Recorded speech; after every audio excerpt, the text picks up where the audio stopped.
and soon after the Portuguese army of some 23,000 troops embarked from the harbour. Alright, we're going on a freaking North African crusade against the Muslims in North Africa. I never heard about this, so I'm looking to see how this goes. Battle of the Three Kings, 1578 AD. Portugal launches a crusade against the Moroccans. This was a suggestion to me for me by me.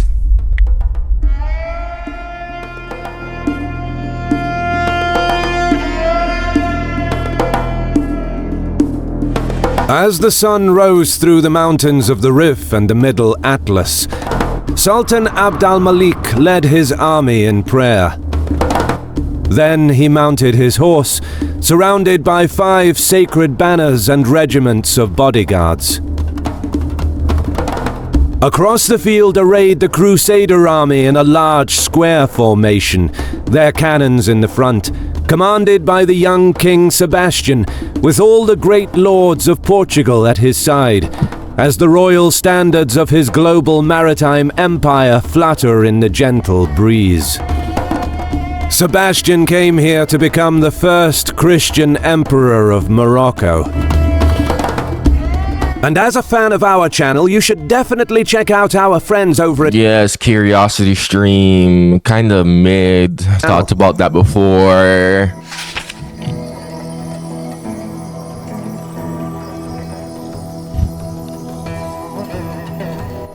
Morocco endured a prolonged crisis in the 15th and early 16th century.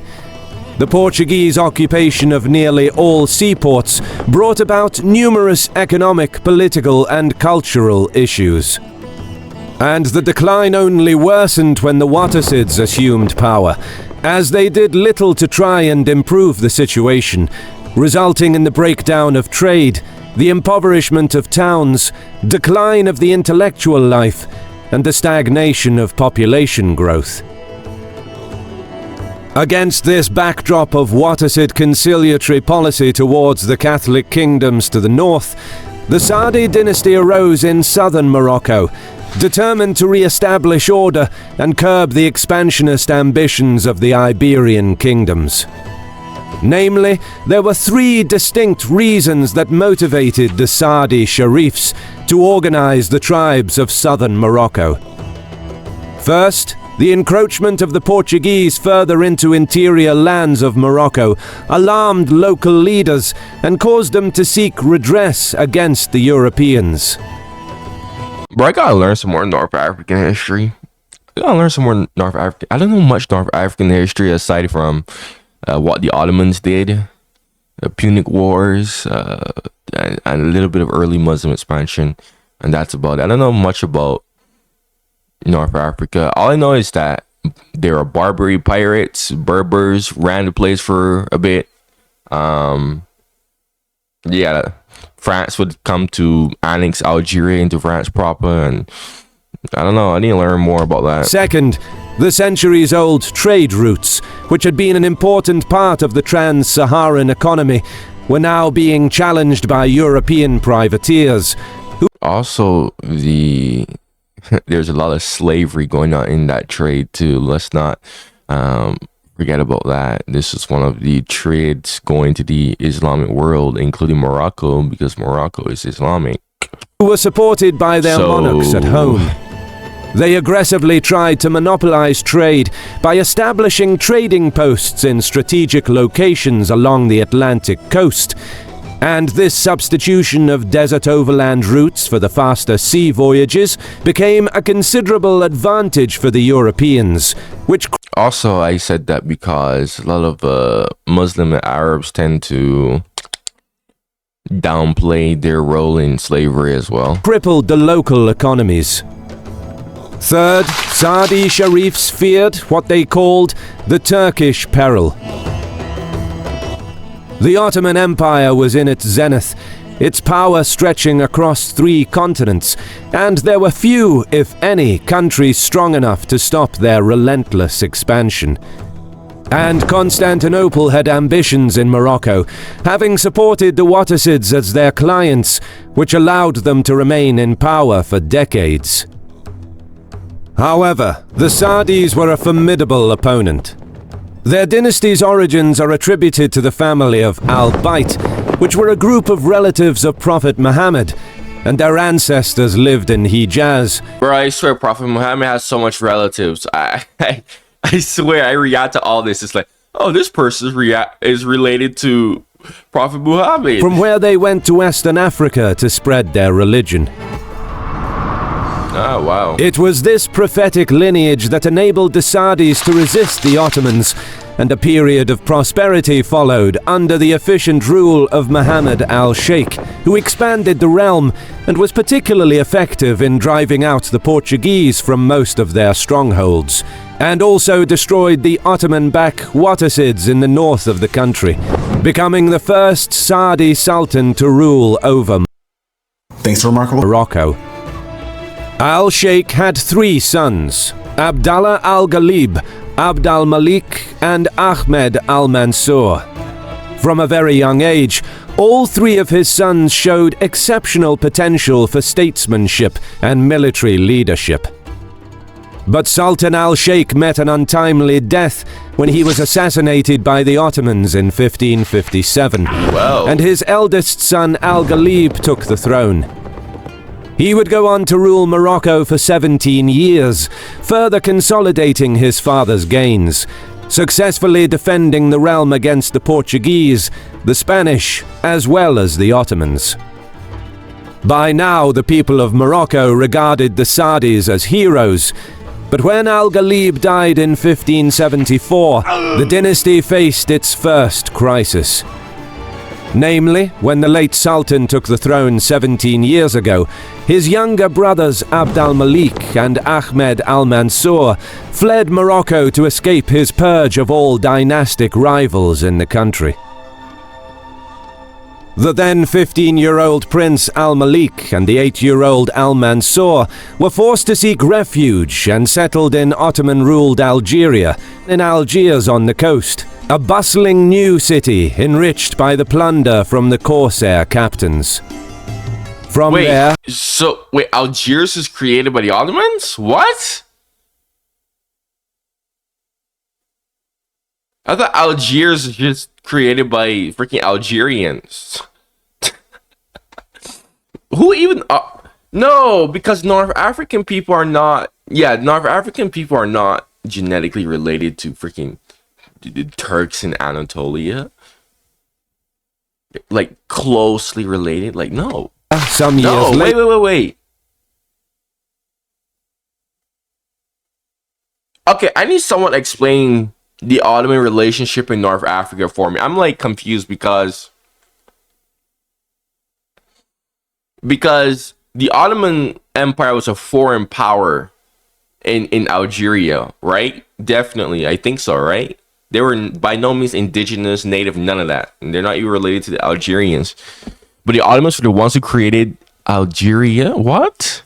How did Algeria even like it under Ottoman rule? They didn't like it under French rule, even though France had annexed them proper a part of France.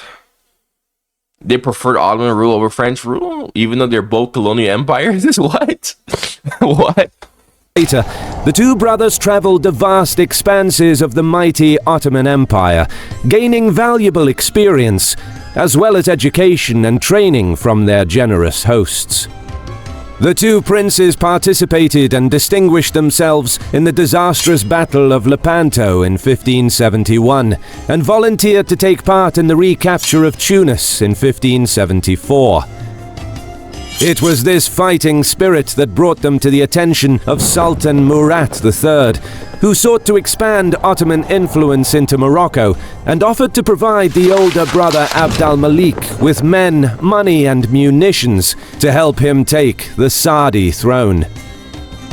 In exchange, Abd al-Malik promised to pay 15 tons of gold as tribute and lease the port of Larache to the Ottoman fleet. Acquiring such a large and well-built port on the Atlantic would allow the Ottoman Empire to outflank Spain in future naval conflicts, and would give the Algerian corsairs an opportunity to intercept the silver bullion being shipped from South America to Seville. Ooh. However, it was agreed that these plans would be put on hold for now, as al-Malik did not want to antagonize Spain, and also aimed to prevent Morocco from becoming an Ottoman protectorate. The Ottoman-backed invasion of Morocco in 1576 was a resounding success. With Sultan al-Ghalib dying 2 years prior, his son Abdallah Muhammad II suffered 3 successive defeats at the hands of al-Malik. And with an already weak hold on power, he was forced to flee the country, deciding to seek help in recovering his throne from none other than the Portuguese Empire, an old enemy of the Saadi dynasty, as Abd al-Malik became the new Sultan of Morocco. Oh, bro. This was music to King Sebastian's ears, who began preparations straight away. He now had a pretext to invade and conquer Morocco under the cover of helping his ally Abdallah Muhammad to regain his throne. But, more importantly, the invasion was an opportunity to slow down the seemingly unstoppable advance of the Ottoman military machine towards the Atlantic, which could threaten the security of the Portuguese coast, their strongholds in Western Africa, as well as their invaluable trade from across the Atlantic. That would have been interesting. That would have been interesting. We almost got an Ottoman on the Atlantic. That Sebastian became king of Portugal at the age of 3. I never realized how close the Ottomans were to getting access to the Atlantic. Imagine if they did. Woo!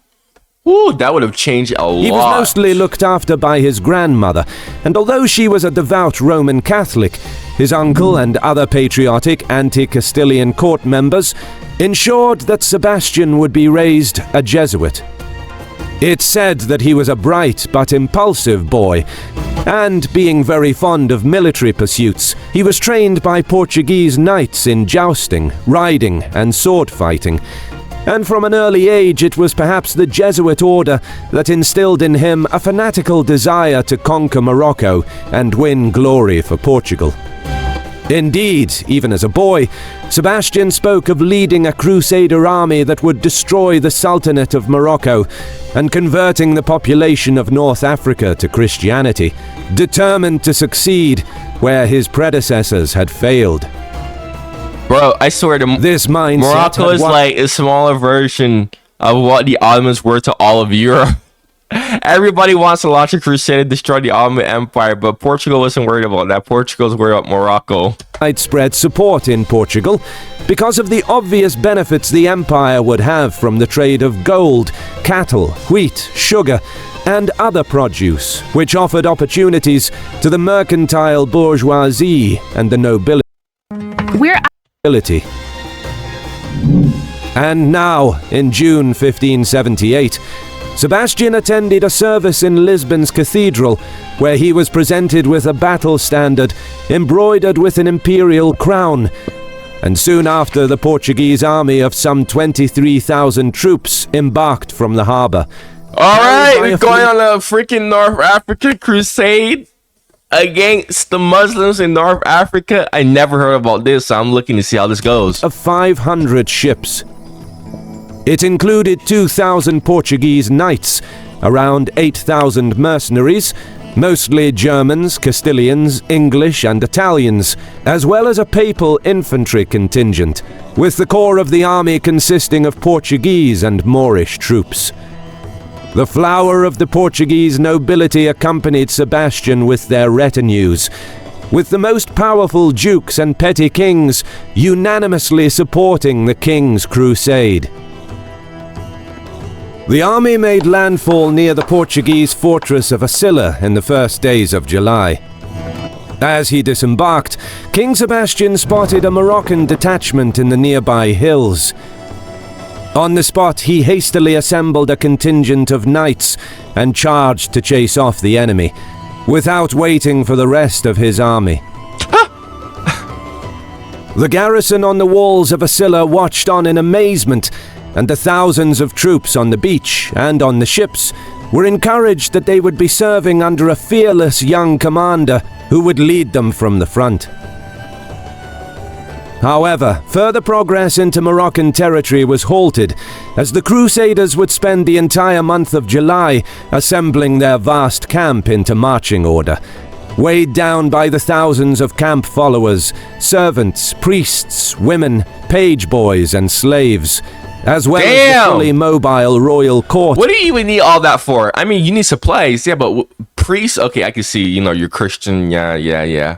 But what do you need all that other stuff for? Women, slaves, yeah, I can see that, but a lot of that stuff just seems unnecessary. Portable pavilions for the nobility, chapels and a royal choir, all fully provisioning the Portuguese nobility with all of their daily comforts. Needless to say, some of the troops did not enjoy languishing on the beach as they ate through their supplies, and became disenchanted with the stalled crusade. But the march finally continued on July 29th. As the army moved south, it quickly became apparent that Sebastian had no intention of capturing the key port city of Larache in order to secure the coast. Instead, he led his army inland to confront what he considered to be the main heathen army, aiming to strike a decisive blow that would enable him to conquer the entire Sultanate of Morocco. Oh wow, you're going straight for the prize. Meanwhile, Sultan Abd al-Malik was on his way from Marrakesh. He had been preparing to resist the invasion for the past 18 months, and once word reached him that the Crusader fleet left Lisbon a month earlier, he summoned the tribes of Morocco to defend their nation, their families, and their faith.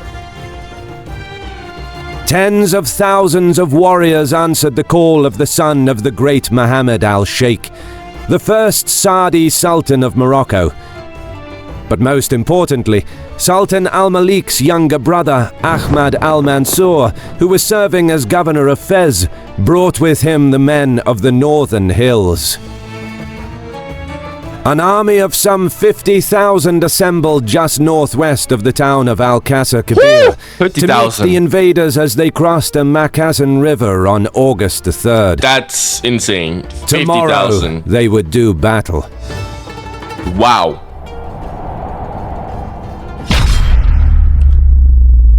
Wow. That is good. That is good. Whoever suggested me this, thank you for that. If you made it this far, you're new to my channel, make sure to subscribe. If you have any suggestions for me like this video, you can comment down below. Eventually I will do it. Check out my channel membership if you are a dedicated active viewer. If you want your suggestions to be done quicker, faster, and earlier, because some people have different time zones, check out being a channel member. When you're a channel member, you can get all of that plus a bit more perks as well. So only 99 cents per month. So thank you for watching, man, and goodbye.